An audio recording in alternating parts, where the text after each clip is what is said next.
Hello to my beautiful collectives out there. Welcome to my channel. Hello to my beautiful collectives out there. Welcome to my channel, Astro Cheryl. And this is your monthly forecast for April 2026. Okay, there's a lot happening here in Aries. So keep your head on. A lot of heat is happening out here. Okay, so we're going to start with the full moon in Libra, which is opposite of Aries. And it's called the pink moon. It'll be at 12 degrees of Libra, and it will be Pacific Standard Time, 7:11 p.m. Okay? This is fiery cardinal energy, leadership energy, initiation energy. Okay, the energy is hot, forward moving, and aggressive. So beware. Okay, you may feel the heat already. The month starts out with the sun in Aries and Mars meeting Neptune and Saturn in Aries this month as well. Okay, the new moon on the 17th is 27 degrees of Aries at 4:51 a.m. and it forms a powerful stellium. And this is just a parade of planets in the sign of Aries, somewhere in one of your houses. Just depend on where the rising sign is for you. Okay, so we have Neptune, Mercury, Mars, and Saturn, the Sun, Moon, and the wounded healer, Chiron, in Aries as well, conjuncting Aries. So there's a lot to unpack here in your chart, but just note that there is an area of concentrated energy somewhere in your chart in one of the houses. And where that is for you is going to be that intense city. Okay, the energy is intense. You could have arguments about different things depending on where it is, because Aries and Mars, okay, they take action first and think later. Okay, so they can be impulsive. So just beware of any impulsivity that you may have. Try to think about it before you know, put it out there, because during this time, what you put out, you can't take back. That's the thing. But this is all about growth, okay? Maturity, all right? So just so you know, this is happening for you and not just to you, okay? And we all are experiencing this simultaneously. It just depends on where this stellium is in your chart, okay? So let's get going and talk about the rising signs and where this stellium is going to be in your chart, all right? See you on the other side. Hello to my beautiful Aquarius collectives out there. Welcome to my channel, Astro Cheryl, and this is your monthly forecast for April 2026. Okay, before we get into it, I just want to share with you that there is a stellium of planets in the sign of Aries that'll be happening at the new moon on the 17th. And Aries is in your third house of communication, your local environment, your siblings, and your friends as well. But all types of communications, cars, social media, transportation. So this is where this concentration of energy is going to be. And we have Uranus moving into the sign of Gemini for the next several years. And this is going to be happening in your fifth house of joy. Okay? Now, all of the planets are moving in forward motion, so things are going to be moving much more faster than we are used to. So just get ready for it. All right, so we're going to get right into your forecast. So on the 1st, we have a full moon in Libra, and it's squaring Jupiter in Cancer. Now, squares are all about tension, okay? Push and pull stuff. Who's win, but it's all about growth, okay? So, Libra is in your ninth house of belief systems, your spirituality, other cultures, long distance travel, other languages, teaching, philosophy, publishing, higher education, if I didn't say that. And your sixth house of daily routine, house of health, house of work, the type of work you do, being of service. Service animals are also a part of this house as well. And we have Jupiter in Cancer in the sixth house, squaring this full moon. So Jupiter is expansive. Cancer is about feelings, is about security, safety, home. So, with that being said, you may experience a heightening in sensitivity that may lead to mood swings, overreacting, or exaggerating reactions to work stress. Watch for miscommunications or promises that are too big to keep, asserting better health practices or making job adjustments reflects your wisdom. Okay, so over exaggerating is Jupiter's energy, and this mood swings is Cancer's energy as well. And Libra tries to, you know, create that balance and harmony. So on the 3rd, we have Venus in Taurus squaring Pluto in Aquarius. So Venus is, this goddess of love, and Taurus, Venus rules Taurus, and Taurus is stability, you know, fixed in his ways, and can be often overindulgent. So this square, again, tension. Pluto is about power and control, okay, transforming energy. And Aquarius is about freedom, power to the people, collective energy. Aquarius is also about authenticity as well, and this is in your 4th house. So this is about yourself, being authentic and releasing yourself of trying to control things. But in any way, this transit may bring mood swings, power struggles, or intense conversations about privacy, control, or belonging. Jealousy, obsession, or magnetic attraction may arise in close relationships. And remember, your 4th house is connected to Cancer, okay? Your private space, your emotional state, your ancestry, your comfort zone. Ask yourself what truly makes you feel secure and loved as opposed to what is just familiar or just a habit. Okay?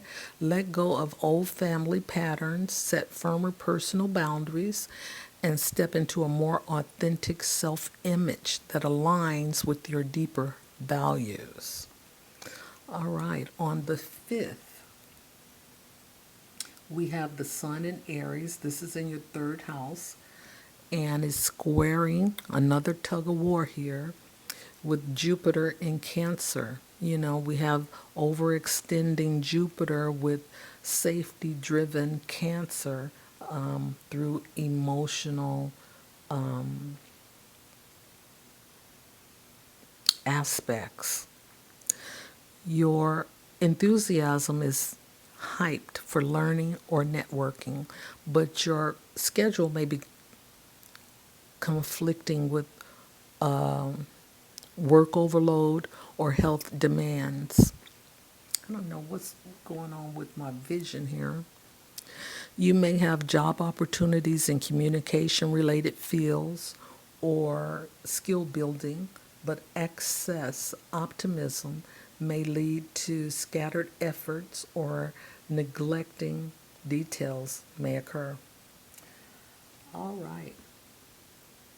So Mars make you more defensive, protective, and impatient here. So Mars in Aries, in your third house of communication, your local environment, short trips, social media, your siblings, and friends.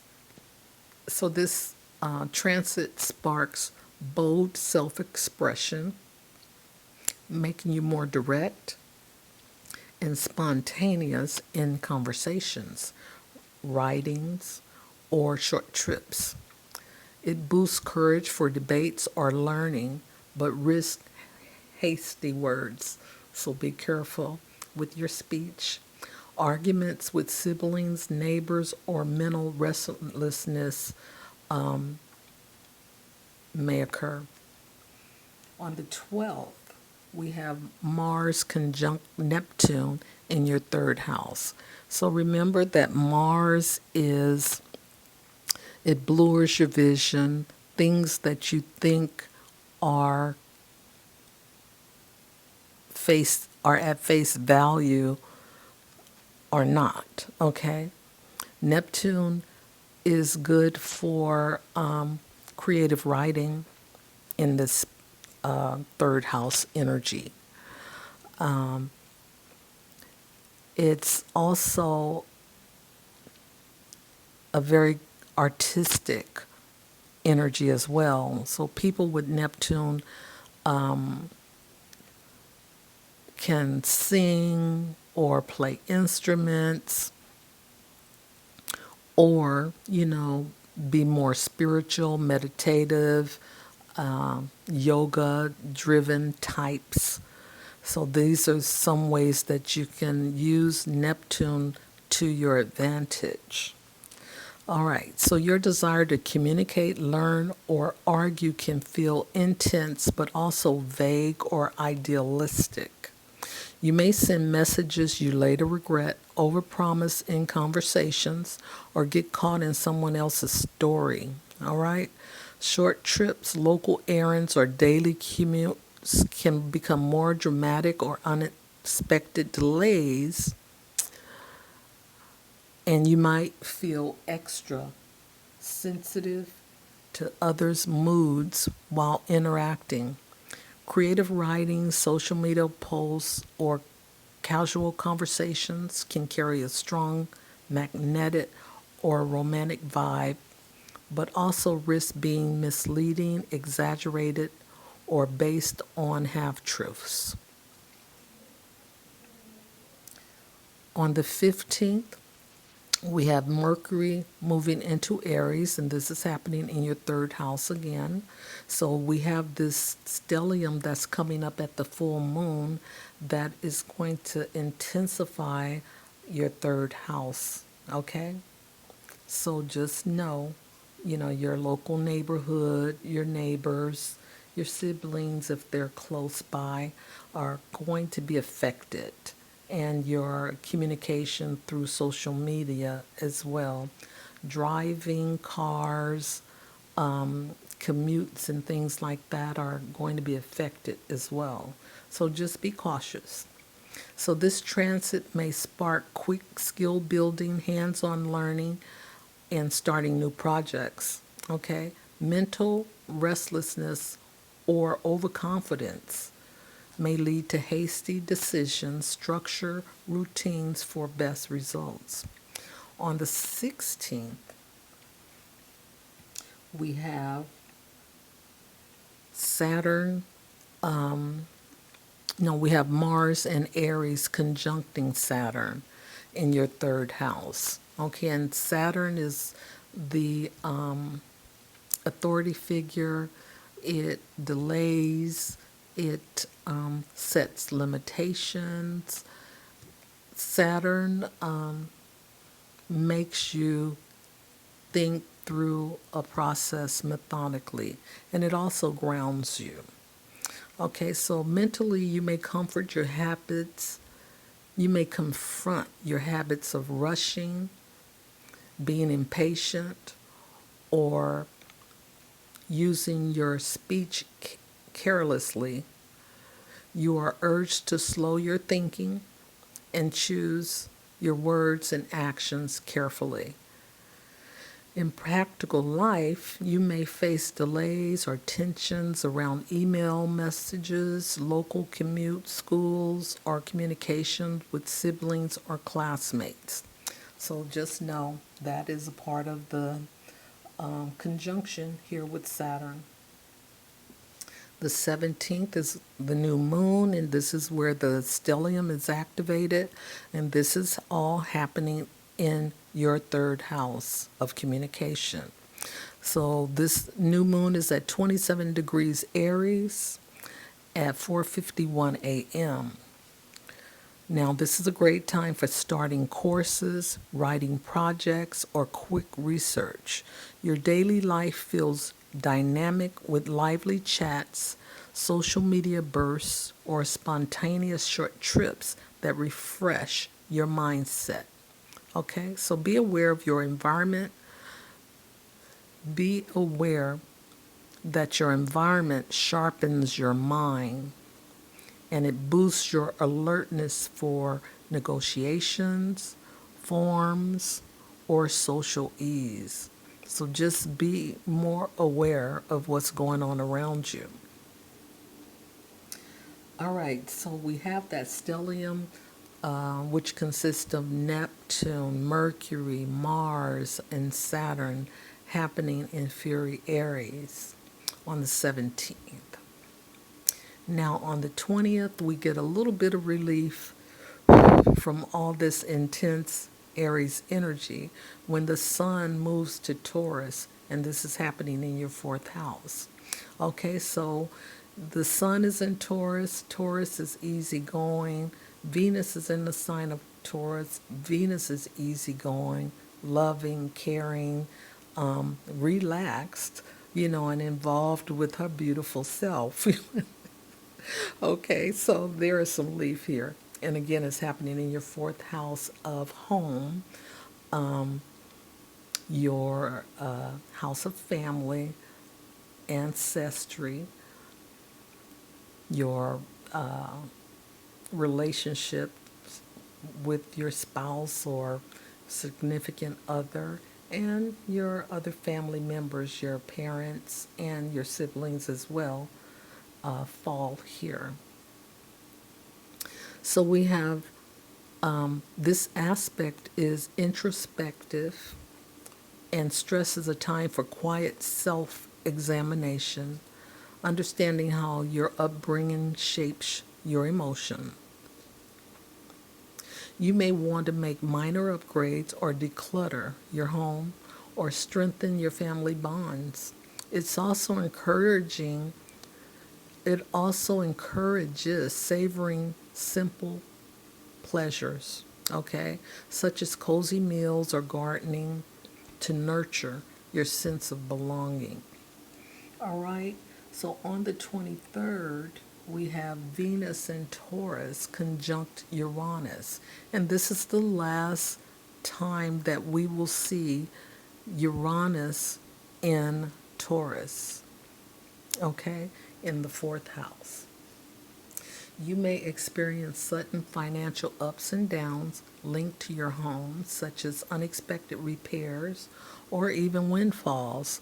You may have a desire for unconventional living arrangements like, you know, technology, because Uranus is here and Uranus brings in the unexpected. Okay? It's freedom loving, technological, and forward thinking. So you may have a desire for unconventional living arrangements like ego tech upgrades or a nomadic vibe. All right, you may experience intense attractions or breakups rooted in family dynamics, craving authenticity over tradition. Okay, on the 25th, we have the Sun in Taurus squaring Pluto in Aquarius, and this is affecting your fourth house and your first house.